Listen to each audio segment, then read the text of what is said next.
Ditch the wallet, embrace the future. Let's unlock how to pay with Revolut using just your phone. First, ensure the Revolut app is downloaded and set up on your phone. If you already have it, perfect. Tap the app icon to open it.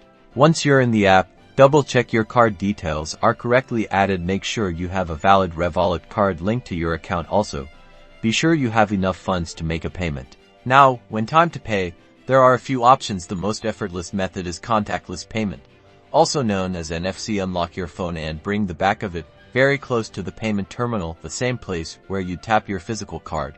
Your phone should vibrate or make a sound, and the terminal will confirm the payment. Boom, payment complete. You can stay up to date within the Revolut app itself. Review each transaction and keep a check on your spending in real time. You can also use digital wallets like Apple Pay or Google Pay. Check your phone's settings to ensure that your card is connected to your Apple Pay or Google Pay digital wallets. With digital wallets, hold your phone near the terminal like before, and the payment is automatically processed. Secure and easy. Revolut mobile payments are a secure, fast, and convenient way to pay for anything with your phone. Now go try it and experience the freedom of mobile payments. Don't forget to like and subscribe for more financial tips.